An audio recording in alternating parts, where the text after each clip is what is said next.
All right, so in our final video, we're just going to do a couple examples involving tangent and cotangent. Now, it's important to know that with tangent and cotangent, they don't really have a general format like we saw with sines and cosines, but we can still stretch the graph out and shrink it and translate it left and right.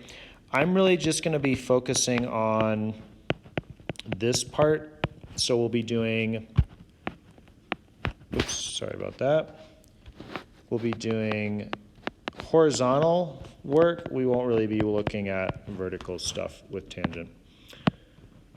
So this B will be the horizontal shift. And even though I said this isn't really the same as sines and cosines, we're still going to have the same equation. B is going to equal the period pi over the period. So rather than 2 pi, which is the period of the parent function for sines and cosines, we're just going to use pi, which is the period for tangent and cotangent. And then C, we're not really going to call this the phase shift. This is just the horizontal shift.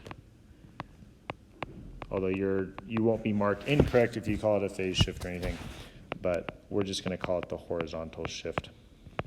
The phase shift is really just a concept with wave type equations, which is what sine and cosine are. Tangent isn't really a wave.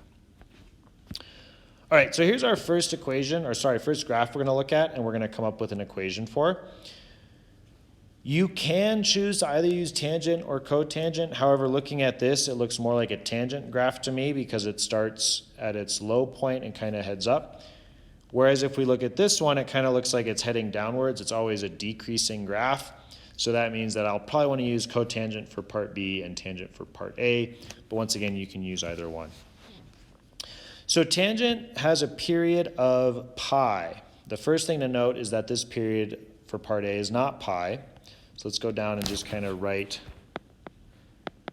what the period is. So it looks like it's going from, if I look at 0.25, it repeats itself at 1.25. So I'm always looking for that point repeating itself. The next thing to note is that it's shifted. So if we think about our parent function for tangent, it should go through the point 0, 0. This is going through the point 0.250. So right up here you can see tangent goes through the point 0, 0.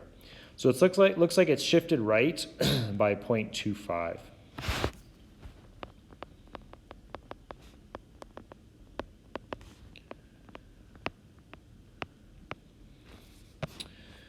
So what that tells me is, first of all, the period means that B equals pi.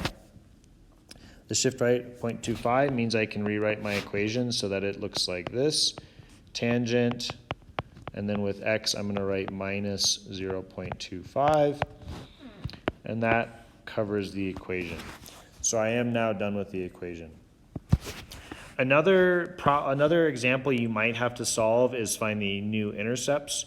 So taking a look at the graph, it looks like the asymptotes. Looks like the asymptotes are at negative 0.25, at 0.75.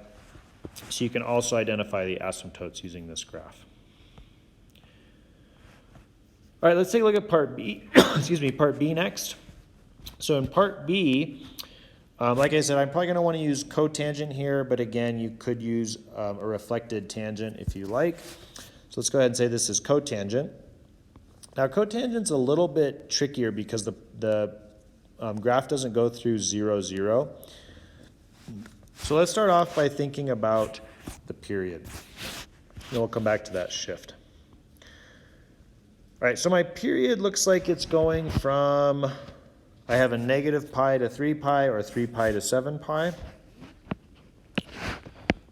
So what I mean by that is I have negative pi, the graph is going through right there. It's also going through at 3 pi. And so that looks to me like the period is going to be a total of 4 pi. So let's go ahead and write that down. Now for a regular cotangent graph, what that means is that, so I would still have an asymptote there. What that means is I sort of split the difference here and go 2 pi on each side. And so my graph would look like this. So if I just had a regular cotangent graph with a period of 4 pi instead of just pi, it would look like this. So I know that the asymptote would have to be at x equals 0. But let's take a look at the graph up here. Notice how it has actually shifted across to the, it looks like the left by pi. No, sorry, not by pi. It's gone to the right by pi. See, even I got mixed up there for a second. I was thinking tangent. So it looks to me like the asymptote is at x equals pi.